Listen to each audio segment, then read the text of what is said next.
Hi, this is Leanne at Complete Payroll. Welcome to Payroll Country. Today we're going to take a look at how to complete the setup and payroll entries for employees with leave under the Families First Coronavirus Response Act, or FFCRA, in Evolution Classic. First and foremost, new earning and deduction codes must be set up in your company. If you have not requested setup for FFCRA leave, please contact your dedicated customer service representative to begin that process now. To begin setup in Evolution Classic, click on the Employee button on the left and select Time Off Accrual, which opens the Browse tab to show the list of all our active employees. Click on the desired employee to select and then click the green plus at the top of the page to create a new record. In the Detail window, click into the Type field and select FFCRA Sick Plan from the drop-down menu. In the Current Accrued field, enter 2 times the employee's average hours weekly and enter the reason appropriately. Next, enter the date that the employee began leave in the Effective Date field. Click the green check and little green check to save and commit changes. If the employee is eligible for FFCRA Expanded Leave for childcare, click the green plus at the top of the screen again and select FFCRA Extended Leave in the Type field. For this benefit, enter 10 times the employee's average hours weekly in the Current Accrued field and enter the reason appropriately. In the Effective Date field, enter the date that is 2 weeks after the employee first begins FFCRA sick leave.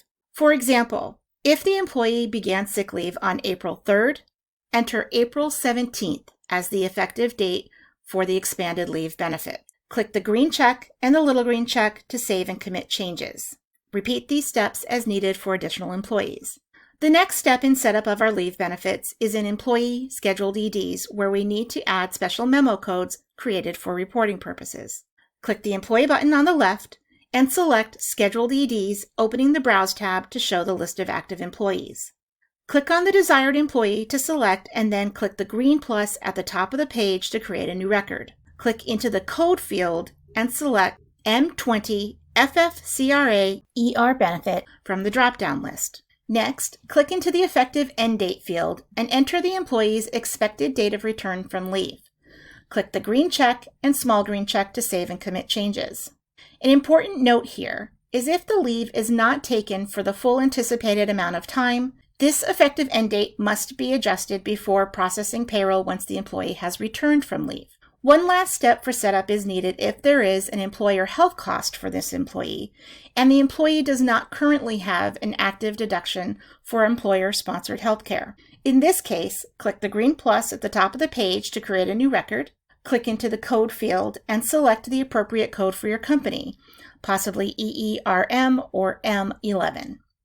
Next, enter the appropriate per pay period cost in the Amount field. Click the green check and little green check to save and commit.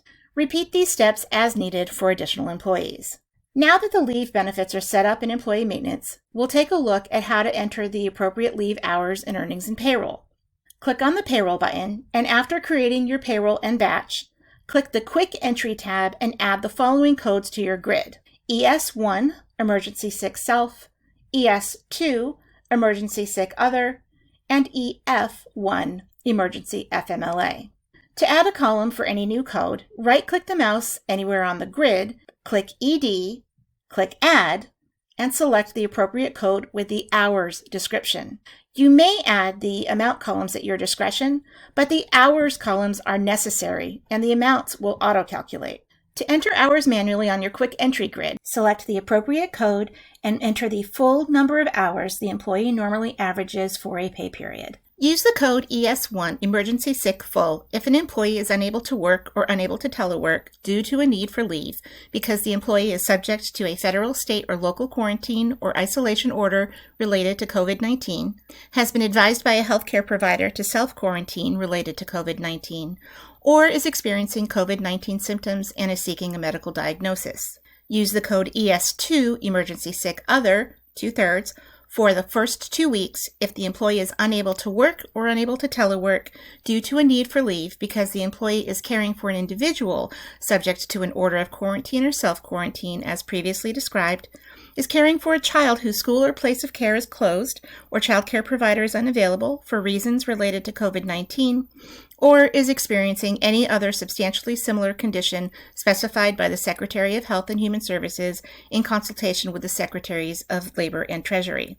Use the code EF1 Emergency FMLA for any additional weeks up to 10 weeks the employee is unable to work or unable to telework due to a need for leave because the employee is caring for a child whose school or place of care is closed or child care provider is unavailable for reasons related to COVID-19.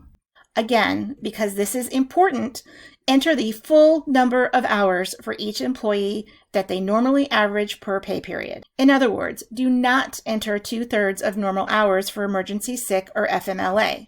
Enter the full hours, and Evolution will compensate at 2/3 and follow the appropriate thresholds. If you import your payroll hours from our timekeeping system, SwipeClock or TimeWorks Plus, these codes have been added to the category column selection on your employee time cards. You can add the appropriate hours for each employee just as you would add any other hours while editing time cards. It is equally important to use the full number of hours the employee normally averages for a pay period on the time card. Once all time cards are updated, continue to import into payroll as usual. Lastly, if you are entering benefits for an employee who is receiving non-FFCRA earnings, either salaried or hourly, and FFCRA earnings in the same pay period, you must create a second check for their regular salary or hourly earnings and edit to remove any scheduled deductions that should not be duplicated. This is required because upon pre-processing, any salary amount on the same check with FFCRA hours will be zeroed out to prevent the employee from accidentally being paid for both. Additionally, taxation of other wages will not calculate appropriately if they are included in the same check with FFCRA wages. For assistance creating this additional check, please reach out to your customer service representative or view our demonstration video, Creating Second Checks in Evolution Classic. Once all hours and earnings are entered, continue steps to complete your payroll processing as usual. This concludes our demonstration of how to complete FFCRA leave for an employee in Evolution Classic. If you have any questions about this process, please reach out to your dedicated customer service representative. We are here to help like always.